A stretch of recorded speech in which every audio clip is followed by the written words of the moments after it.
सुबह का समय होगा, आगे आगे पूज्य सदगुरुदेव भगवान दंडवती परिक्रमा में गिरिराज जी में पीछे पीछे उनके चरण रज में लौटते हुए चल रहे। थोड़ा अंतराय भी था। कमर में से हाथ रखे हुए एक बालक, ए बाबा पैसा दे दे, पीछे की बात। एक गमछा में कुछ पैसे, जैसे 10 रुपए 15 रुपए ऐसे, क्योंकि श्री जी थी गुरु जी की, तो कुछ अमनिया लेके भोग लगा के और ऐसे भिक्षावृत्ति से रोटी मांग के उधर पोषण होता।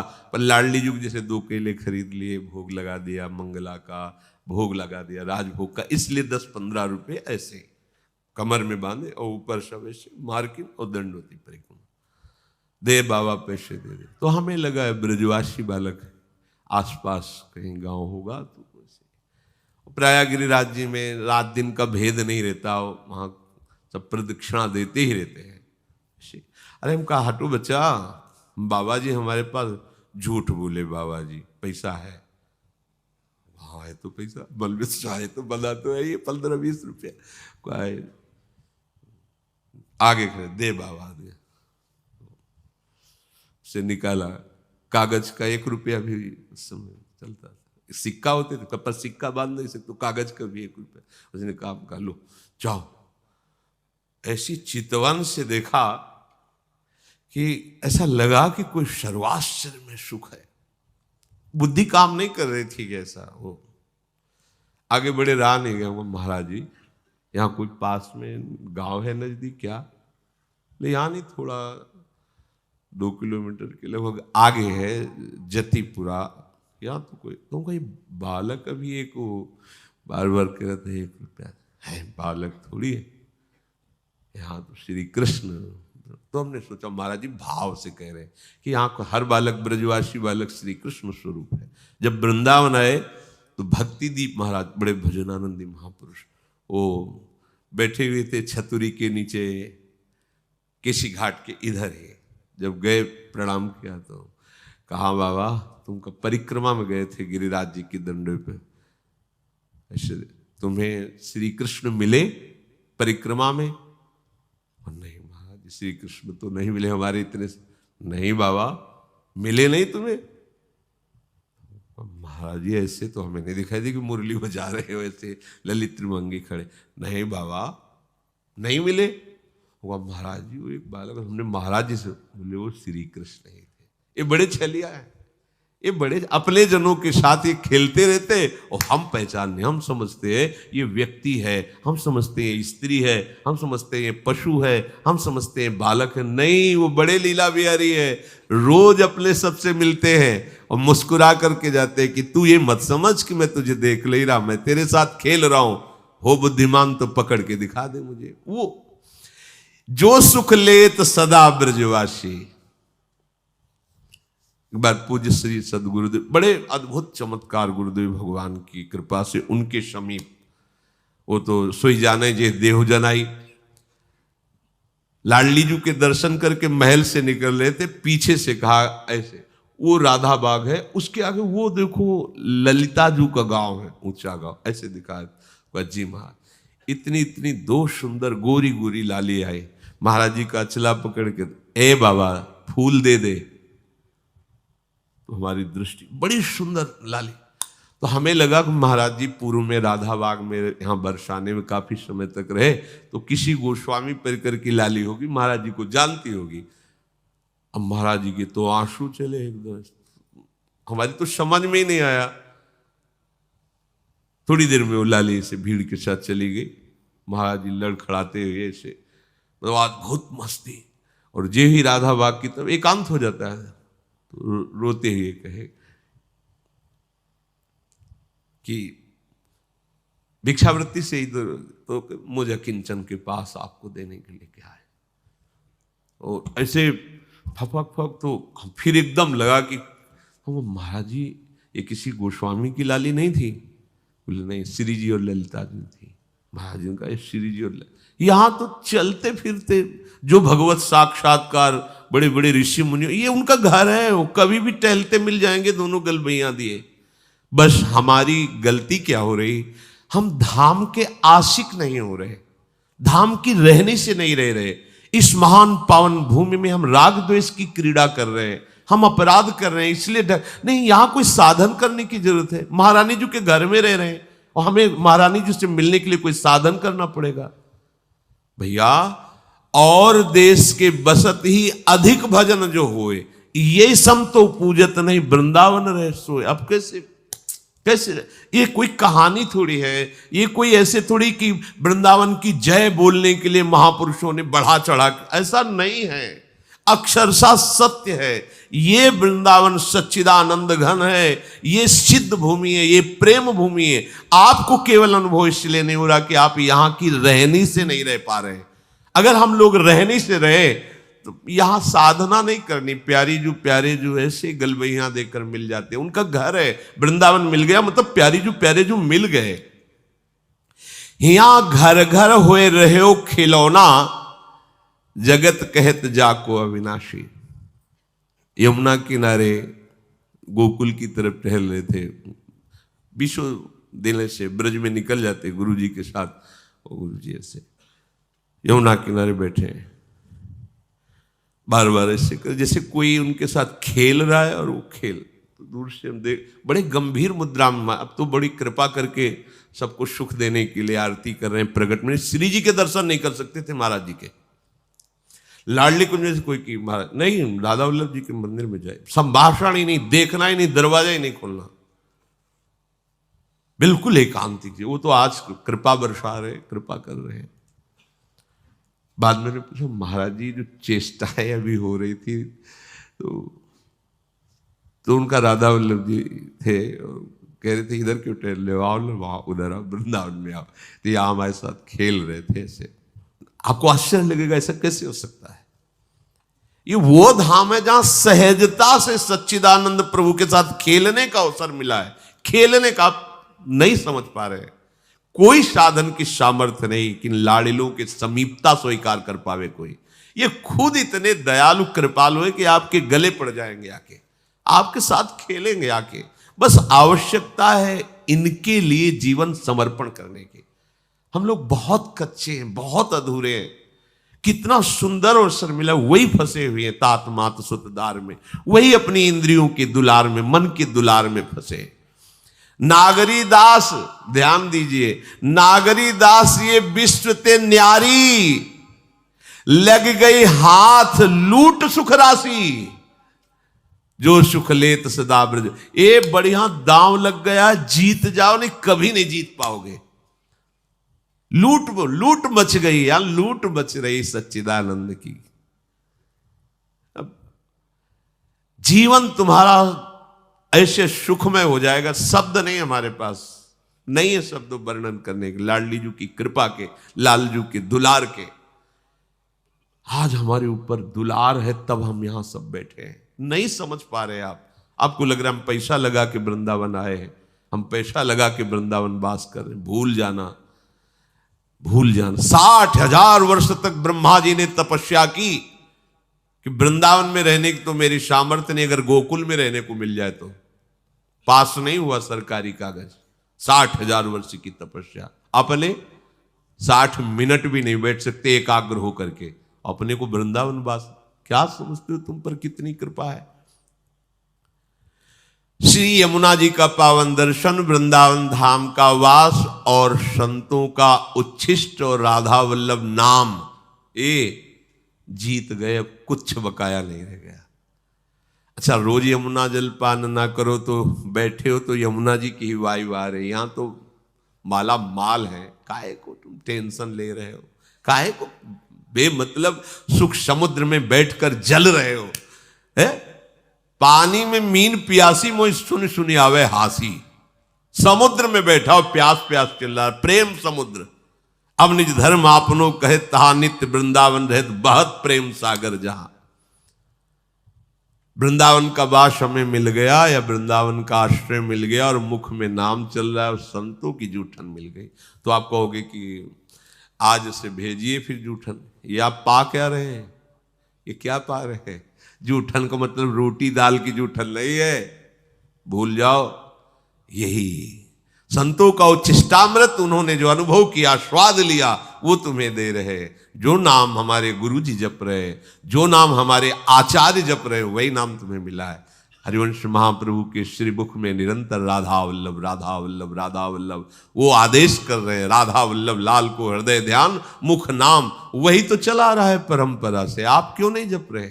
चलत फिरत सुनियत यह श्री राधा वल्लभ लाल, अमृत नाम है राधा वल्लभ, अमृत नाम। प्रियाजू को अधीन करने के लिए बहुत सुंदर अवसर मिल गया है। श्रीधाम वृंदावन हमारा सहायक है। गुरुदेव हाथ पकड़ करके ले चल रहे, हम लड़खड़ा के गिरेंगे भी तो इतने समर्थ हैं, हमें पकड़ लेंगे। बस हमें चाल अपनी उधर ही बढ़ानी श्री जी की तरफ। देखो, इसमें आपको एक विशेष सावधानी रखनी। परमार्थ में आपके सामने भय या प्रलोभन दो उपस्थित होंगे। आप माना भयभीत हो गए, लेकिन बढ़ना प्रियाजू की तरफ ही। प्रलोभन हो गया, देख रहे उस भोग की तरफ, लेकिन कदम तुम्हारे नहीं रुकने चाहिए, बढ़ना प्रियाजू के, तो जीत जाओगे। अगर प्रलोभन में खड़े हो गए या भय से पीछे मुड़ गए तो घाटा हो जाएगा। नागरी दास विश्व ते न्यारी, लगी गई हाथ लूट सुख राशि। सुख में निमग्न हो जाओ। जिसकी सहायक प्रिया प्रीतम, उसको गिरा कौन सकता है? अभी तुम समझ ही नहीं पाए, तुम अनाथ हो क्या यार? इतना हम देखते हैं व्यक्ति में अपना भार लिए डोल रहा है, तब परेशानी ये लगती है कि अरे पागल, तू काहे को इतना भार लिए? मेरे प्रभु घोषणा करके कह रहे हैं योगक्षेमम वहाम्यहम्। तुझे भरोसा नहीं हो रहा? केवल तू राधा राधा बोल, बस चिंता मत कर, भविष्य की चिंता मत कर, अपने पालन की चिंता मत कर, अपनी रक्षा की चिंता मत कर, मेरा भजन सुरक्षित बचा रहे, बिल्कुल चिंता मत कर। वो हर समय आप पर नजर रखे हैं। जो प्राप्त कराना है आगे आगे प्राप्त कराते जाएंगे, जो बचाना है रक्षा करना है वो रक्षा, ये उनका भार है, हमारा नहीं है। हमारा सिर्फ काम है राधा राधा राधा राधा राधा। प्रभु कह रहे माम निस्मर, सतत मेरा स्मरण कर। अब इस बात पर ध्यान देते हैं कि स्मरण हमारा सतत क्यों नहीं होता। स्मरण तीन तरह से होता है। एक होता है बोधजन्य, एक होता है संबंधजन्य, और एक होता है क्रियाजन्य। बहुत ध्यान से सुनना, बड़ा लाभ का विषय है। भगवान का आदेश है तस्मात् सर्वेषु कालेषु माम निस्मर, मेरा बार बार स्मरण करो। स्मरण तीन प्रकार से होता है। एक होता है बोधजन्य, एक होता है संबंधजन्य, और एक होता है क्रियाजन्य। जो बोधजन्य स्मरण है, इसमें भजन करना नहीं पड़ता। ये बहुत कृपा से स्थिति होती है। एक बोध संबोधन है स्वरूप का, आत्मस्वरूप का बोध, ब्रह्म बोध संपन्न महापुरुष कहा जाता है, आत्मस्वरूप। और एक बोध शब्द होता है इस बात का अनुभव हो जाना कि मैं श्यामा श्याम की हूं, श्यामा श्याम मेरे हैं। मतलब ये कहने सुनने की बात नहीं रह गई, उसके हृदय में बैठ गया है। जैसे 50 वर्ष पहले जन्म हुआ था, कभी किसी ने कान में बता दिया होगा कि स्कूल में जन्म हुआ है, कभी रटा नहीं, कभी ध्यान नहीं किया। बहुत सी साधना करते हुए ऐसे आज भी अगर कोई भी कहे कि आपका शरीर किस कुल में, तो किसी पूछना नहीं पड़ेगा कि भाई मैं किस कुल में जन्मा हुआ, ये शरीर किस कुल में, नहीं पूछना, ओ अमुक बोल देंगे। ये क्या हुआ? बोधजन्य स्मरण। कभी जपा नहीं, कभी ध्यान नहीं किया, पर कभी भूला भी नहीं। वो बना हुआ कि ये शरीर कहां जन्मा, किस कुल में जन्मा। ये इसे बोधजन्य स्मरण कहते, पर ये असत है, इसकी कोई महत्ता नहीं, ये असत है। ऐसे ही गुरु कृपा से हमारे हृदय में बात बैठ गई कि अरे मेरे असली आश्रयदाता तो श्यामा श्याम है, मैं भूल कर भटक रहा था संसार के संबंधों में। स्वीकृत, मैं श्यामाजू की, मैं श्यामाजू की। अगर ये बात अंदर बैठ गई है गुरु कृपा से, तो कैसी भी परिस्थिति हो आप देखना, इसकी पहचान है। अगर आपको भारी दुख पड़ रहा है तो तत्काल आपकी वृत्ति श्यामाजू पे गई या किसी व्यक्ति पे गई? अगर व्यक्ति पे गई, फेल साहब, बात अभी बनी नहीं। सीधे केवल श्यामाजू के चल, राधा राधा राधा। अब क्या होगा भैया? हम तो नहीं जानते, श्री जी के सिवा हमारा कोई परिचय वाला नहीं और कोई पावर नहीं, हमारी श्री जी है, श्री जी के सिवा कोई नहीं। यही सुई आनी चाहिए। आप बराबर स्मरण नहीं कर रहे, अंतर में आपके बैठा है श्री जी के सिवा मेरा कोई नहीं।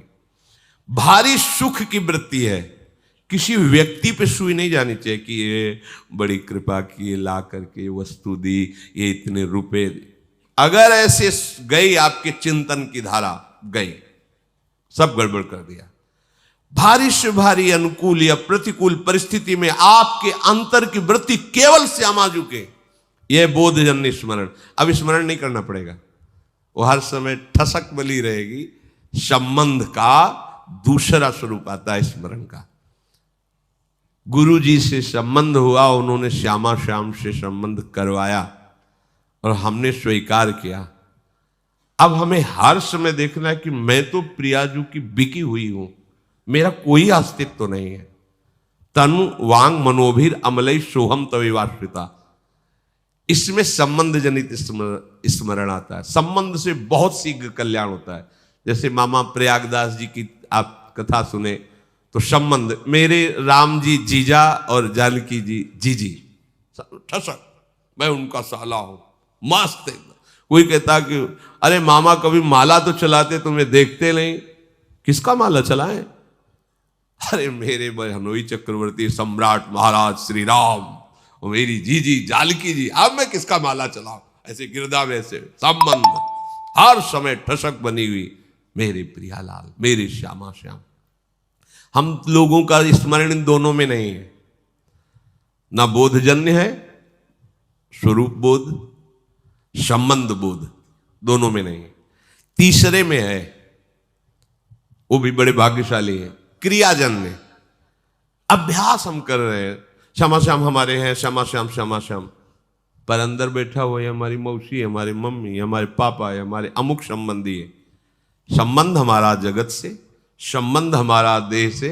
अभ्यास कर रहे हैं कि श्यामा श्याम का मैं हूं, मैं उनका अंश हूं, उनका नाम जप कर रहे हैं कि इसमें अखंड भजन करने का अभ्यास कर रहे हैं। अखंड भजन होता नहीं इसमें, बोध में अभ्यास भी नहीं है, चिंतन का कोई प्रयास भी नहीं है। उसका कैसे चिंतन होता है, गोस्वामी जी ने बिल्कुल सरल भाषा में बताया है, तुलसीदास जी ने। कामिही नारी प्यारी जिमी, लोभी प्रिय जिमि दाम, तिम रघुनाथ निरंतर, प्रिय लागहु मोहि राम। कामी कोई बैठ के ध्यान करता है क्या स्त्री का? पर कभी क्या ध्यान भूलता है क्या? ये है सच्चा भजन। ये लोभी आदमी क्या धन का कभी ध्यान करता है क्या? पर कभी क्या भूलता है क्या? सतत उसी में स्थिति उसकी रहती है। ऐसे श्यामा श्याम में महत्पुरुषों की स्थिति रहती है, जिनका संबंध सिद्ध हो गया है, सहचरी भाव को प्राप्त हो रहे, उनको भजन करने की जरूरत है।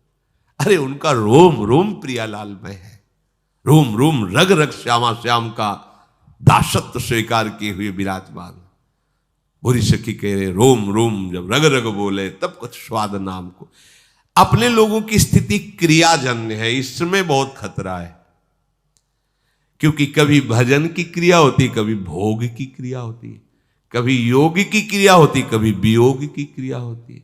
ये बहुत खतरनाक स्थिति। अभी भजन की ये स्थिति ठीक नहीं है, क्योंकि जब कभी प्रतिकूलता आती तो न संबंध दिखाई देता है, न बोध दिखाई देता है, केवल क्रिया थी, क्रिया ये दिखाई देता। आपकी शरणागति एक क्रिया थी, आपका भेष परिवर्तन एक क्रिया था, क्या न संबंध था न बोध था, इसीलिए बात बनती नहीं।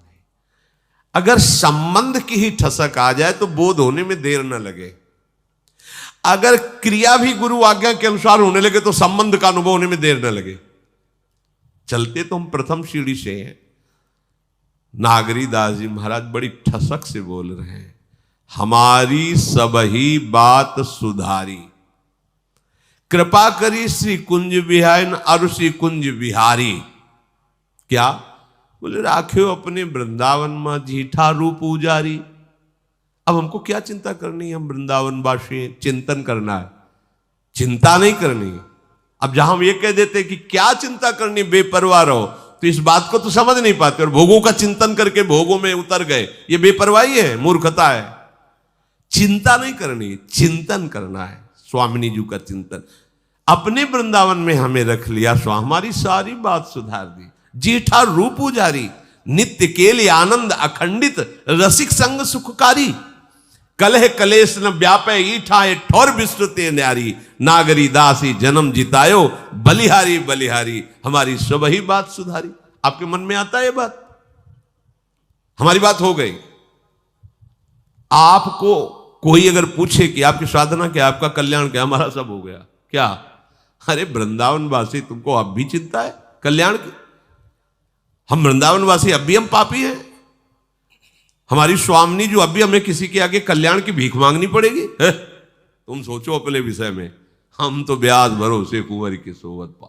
ये ठसक संबंध तो क्या कभी विस्मरण होगा क्या? नहीं, पर हम इसका दुरुपयोग करते हैं, भोगों में खेलते हैं और कहते हैं ब्याज भरोसे कुंवर के सोवत पांव पसार। गलत बात है, गलत बात है। कृपा का अनादर मत कीजिए। मनमानी आचरण, विषय प्रपंच की वार्ता, चिंतन और कहते हो ब्याज भरोसे कुंवर के, सो कुंवर के भरोसे से कहीं पापाचरण होता है? स्वामिनी का भरोसा हो तुम्हारे हृदय में, तुम्हारे अंदर भोग वासना, अरे कैसी बात करते हो? समस्त लोगों का स्वामी जिनसे कृपा की याचना करता है, उन स्वामिनी की ठसक हृदय में हो और फिर तुम अशांत, और बात बनी नहीं। समझो अभी ठसक नहीं आई। ये अब क्रियाजन्य जो हमारा भजन है उसको समझिए। ये यद्यपि कहने में तो तीसरे नंबर में है, पर हमारे चलने में पहले नंबर में है। हमारे लिए आखिरी नंबर है बोधजन्य, संबंधजन्य, और फिर ये क्रियाजन्य। ये पहली सीढ़ी है भजन की अच्छी, क्रियाजन्य भजन। इसमें क्या होता है कि दो प्रकार के साधक होते हैं, एक विरक्त और एक गृहस्थ। दोनों भगवत प्राप्ति की योग्य है। अगर गृहस्थ हैं, ध्यान देना, इसमें भी प्रकार है। वो संसार का कार्य करते हुए प्रधान भाव संसार का रखते हैं और गौड़ भाव भजन का रखते हैं। कि कहा था राधा राधा राधा राधा, पर प्रधानता है कि संसार का कार्य छूटने न पावे, बिगड़ने न पावे, घाटा न होने पावे गृहस्थ में। क्योंकि सारा कार्य रुपये से चलेगा, राधा नाम से थोड़ी चलेगा।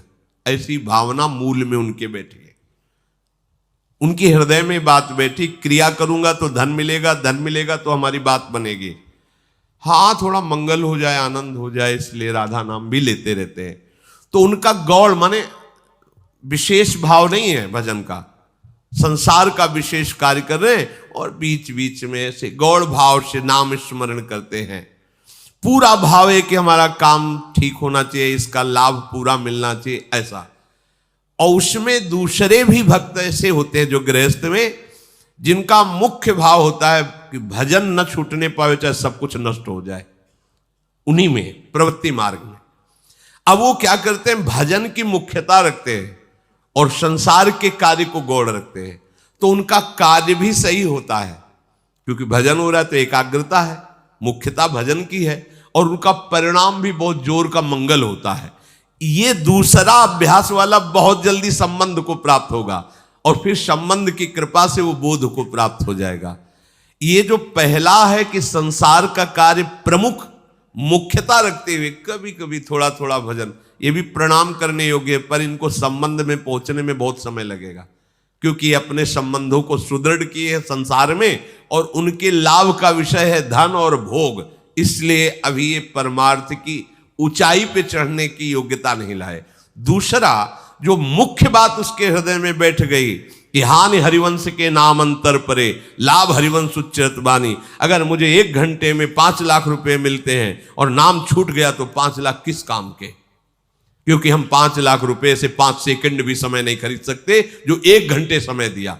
इतना विचार सुदृढ़ वो नाम नहीं छोड़ सकता। मुख्यता नाम की रहती है, गौड़ कार्य रहते हैं। पूरा हो तो ठीक, ना पूरा हो तो ठीक, श्री जी जाने, भजन पूरा होना चाहिए। ये परमार्थ की ऊंचाई पर चढ़ने की जो क्रिया कर रहे हैं, क्रियाजन्य भजन, ये इनको ऊंचाई में पहुंचा देगा।